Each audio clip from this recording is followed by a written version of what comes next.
everyone, today I am going to discuss the 7th poetry of the Treasure Trove book, I Know Why the Caged Bird Sings by the poetess Maya Angelou. Before proceeding further, we should know something about the poetess itself, Maya Angelou. As if we read or study something, we should know about the author or poet of that content. Okay. So Maya Angelou was born on April 4 in 1928. She was a celebrated poet, a very famous poet. Celebrated in the sense that she was a very famous poet, author, novelist, memoirist, dramatist, and actress also. She was a civil rights activist and worked with Martin Luther in the Reformation movement of America as well. In this poetry, Maya Angelou tries to contrast the flight of a bird that is free with a caged bird whose wings are clipped. By projecting two contrasting images of a free bird and a trapped bird, the poem metaphorically alludes to the differences between whites and the African Americans during the civil rights era. Let us discuss with the poetry. Let's start with the first stanza. A free bird leaves on the back of the wind and floats downstream till the current ends and dips his wing in the orange sun rays and dares to claim the sky. First stanza में बोल रही है माया एंग्लू free bird. यहाँ पे free bird किसका metaphor है, यानी free bird एक मेटाफर है. लिख लीजिए, you can write also. Free bird metaphor है for the white Americans. Whites जहाँ पे गोरे गोरे लोग रहते हैं अमेरिका में, उनके लिए ये मेटाफर है. एंड यहाँ पे बोला है उन्होंने फर्स्ट स्टैंजा में, एक फ्री बर्ड होती है जो कि पंछी होता है फ्री बर्ड, वो एकदम ज़मीन पे बैठा रहता है. जब वो अचानक से उड़ता है, यानी लीप्स यहाँ पे जो वर्ड यूज़ हुआ है, springs free from the ground. Springs यानी वो अचानक से फ्री फ्रॉम ग्राउंड से उड़ने लगता है, अचानक से सिर्फ उड़ जाता है. एंड उसके वो इतनी तेज़ उड़ता है कि हवा उसके पीछे ही रह जाती है और वो अपने पंखों को फैलाता है. और हवा, जब तक हवा मतलब चलती है, वो ऐसे ऐसे पंखों को फैलाता है और उसकी हवा टच हो के जाती है इधर उधर, पूरे में स्प्रेड होती है. वो हवा से, वो अपने पर से हवा का डायरेक्शन चेंज कर देता है. वो इतना फ्री रहता है कि वो कुछ भी कर सकता है, इसमें ही बताया गया है बेसिकली. और वो जब उड़ता है तो वो ऑरेंज सन रेस में उड़ता है, यानी जब आसमान में वो उड़ेगा ना, तो आसमान में थोड़ी थोड़ी ऑरेंज सन रेस रहती है और वो इतना ज़्यादा फ्री लगता है, इतना ज़्यादा खूबसूरत लगता है, अच्छा लगता है उसे देख के उड़ते हुए, कि जैसा लगता है वो डेयर कर रहा है स्काई को अपना कहने में. And dares to claim the sky. वो जैसे वो उसे ऐसा फील होता है कि वो उसका पूरा आसमान है, वो पूरे आसमान को जीत लेगा. बेसिकली ये बहुत ही ज़्यादा फ्रीडम दिखाई गई है फ्री बर्ड की इस पैराग्राफ में. But a bird that stuck down his narrow cage can seldom see through his bars of rage. His wings are clipped and feet are tied, so he opens his throat to sing. इस stanza में बताया है poetess ने, माया ने, कि bird जो है follow करता है किसको, अपने नैरो केज को. जो उसका नैरो मीन्स पतला, मतलब छोटा छोटा होगा. वाइड मीन्स चौड़ा, नैरो मीन्स छोटा. नैरो अपने छोटे से केज को ही वो फॉलो करता है, उसी में घूमता रहता है, उसी में देखता रहता है. और वो बहुत ही रेयरली उसको मतलब उसका बार है, वो उसका पिंजड़ा है, वो उसका जेल है, वो केज्ड है. उसके विंग्स क्लिप्ड हैं, उसके पैरों में बंधे हुए हैं. उस तरह से उसके वो पिंजड़े में कैद है, वो केज्ड है. इस तरह से उसके पैर बंधे हुए हैं, उसके पैरों में क्लिप लगे हुए हैं और वो बिल्कुल भी फ्रीडम में नहीं है, वो बहुत ही डिफ़िकल्टी में है. तो वो सिर्फ only thing that is free in his body is his throat. So he opens up his throat to sing. वो अपना मुंह खोलता है और गाने के लिए मुंह खोलता है और गाता है, क्योंकि उसी तरह वो अपनी फ्रीडम के लिए, अपनी जस्टिस के लिए प्रोटेस्ट कर सकता है.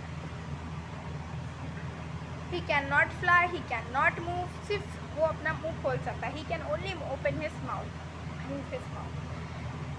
Let's start with the third stanza. The caged bird sings with fearful trill of things unknown, but longs for still, and his tone is heard on a distant hill. For the caged bird sings of freedom. Sings of freedom. Caged birds का again ये paragraph है. Cage birds क्या है, यहाँ पे हम लोग auditory imaginary कह सकते हैं. ऑडिटरी इमेजनरी क्यों यानी हम लोग केज बर्ड की कंडीशन यहाँ पे हम लोग इमेजिन कर सकते हैं. उसके विंग्स क्लिप्ड हैं, उसके फीट टाइट हैं, वो अपना मुंह खोल के गा रहा है और उसकी आवाज़ दूर पहाड़ों तक जा रही है. ये सब हम लोग इमेजिन कर सकते हैं और उसकी आवाज़ हम लोग मतलब कानों में से सुन सकते हैं. इमेजिनेशन नहीं हुई. So this is the theme of auditory imaginary. This is the poetic device which Maya have used in this poetry. The caged bird sings with fearful trill. Fearful trills mean अपने परों को वो जितना भी move कर सकता है, तो वो बहुत ही वेवरिंग, उसे वेवरिंग कहते हैं उस मूवमेंट को. वो बहुत ही डर के वो अपने डर से अपने परों को मूव करेगा, उसे वेवरिंग कहते हैं. fearful trill वही चीज़ है. of things unknown, उसे खुद नहीं पता उसके साथ क्या हो रहा है, उसे कुछ नहीं पता. But long for still, but उसे ये पता है ये बहुत दिनों तक होने वाला है, ये बहुत लंबा है, लेकिन उसे नहीं पता क्या है ये. But his tone is heard, उसकी टोन सुनी जा सकती है. ऑन अ डिस्टेंट हिल, उसकी टोन सुनी जा सकती है. वो जो गा रहा है, वो जो प्रीच कर रहा है, वो जो प्रोटेस्ट कर रहा है, वो सुना जा सकता है. ऑन अ डिस्टेंट हिल, वो बहुत दूर तक सुनाई दिया जा सकता है उसकी आवाज़, बर्ड की आवाज़, केज्ड बर्ड, क्योंकि वो अपनी फ्रीडम के लिए गा रहा है. वो अपनी फ्रीडम, अपनी जस्टिस के लिए गा रहा है. He wants equality as the free bird. Let's start with the fourth stanza which belongs to the free bird. The free bird thinks of another breeze and the trade winds soft through the sighing trees and the fat worms waiting on a downright lawn, and he names the sky his own. यहाँ पे sky को universe कहा गया है, यानी sky is a metaphor which is used for the universe, whole universe. Free bird क्या सोच रहा है, अनदर ब्रीज, यानी और हवाएं चले, वो और अच्छे से उड़े, या कहीं और किसी और शहर में जाके अनदर ब्रीज, किसी और जगह की हवा के बारे में वो सोच रहा है कि कहीं और जाके भी वो उड़े, वो इन्जॉय करे हवा में. Okay. And the trade winds soft through the sighing trees. Trade winds चल लेंगे. ट्रेड विंड्स क्या होती हैं? Trade winds are the winds which blows from high pressure area to low pressure area. तो ट्रेड विंड्स चल रही हैं from high pressure area to low pressure area. Okay. और वो ट्रीज़ को हिला रही हैं. साइन ट्रीज, यानी ट्रीज़ होते हैं, उनके पत्ते जब हवा चल रही है तो उनके पत्ते मूव कर रहे हैं, तो वो जो साउंड प्रोड्यूस हो रहा है तो वो साइन ट्रीज हो गया. ये हवा से ट्री की पत्तियाँ हिल लेंगे तो साइन ट्रीज हो गया. साइन ट्रीज यहाँ पे पर्सोनिफिकेशन भी है, क्योंकि ये ह्यूमन क्वालिटी दी गई है. साइन मतलब ह्यूमंस की भी क्वालिटी होती है, तो पर्सोनिफिकेशन है. ये ट्रीज को क्वालिटी दी गई, तो ये साइन, तो ये पर्सोनिफिकेशन हो गया. एंड फैट वर्म्स उनके लिए वेट कर रहे हैं शाम के टाइम. डॉन मीन्स शाम, लॉन मीन्स आप जानते हो ग्राउंड, एक खाली मैदान टाइप का, उसमें ग्रास हो थोड़ी सी, उस तरह का. इमेजिनरी है, यहाँ पे इमेजिनरी यूज़ हुआ है. थीम इमेजिनरी पोएटिक डिवाइस है. these types of questions will come in exam, in board examination and in school examinations as well. So आप लिख सकते हैं यहाँ पे कि यहाँ पे इमेजिनरी यूज़ हुई है, यहाँ पर ऑडिटरी इमेजिनरी यूज़ हुई है. ओके.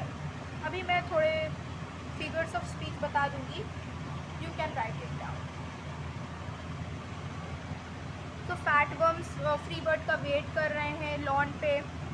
फ्री बर्ड लॉन पे जाके फैट वर्म्स को खाएगा, वो उसका डिनर है. फैट वर्म्स कैसे सर्व कर रहे हैं? डिनर के बेस पे सर्व कर रहे हैं लॉन में. एंड वो इतना ज़्यादा फ्री है कि वो ये डेयर करता है और वो क्लेम करता है कि पूरा स्काई उसी का है. Okay. Now start with the last stanza. But a caged bird stands on the grave of dreams, and his shadow shouts on a nightmare scream. His wings are clipped and his feet are tied, so he opens his mouth to sing. यहाँ पे वो कह रहा है cage bird अपने अपने dreams के grave पे खड़ा है। ये ग्रेव यहाँ पे सिम्बॉलिक टू डेथ है। ऐसे पूछे जाते हैं क्वेश्चंस कि ये किसका सिम्बॉलिक है, ये किसका मेटाफर है। तो आप जो मैं बोल रही हूँ वो आप लिख लो, और कुछ कुछ चीज़ें मैं भी बता देती हूँ कि आप लिख लो, और जो मैं बोल रही हूँ वो भी लिख लो।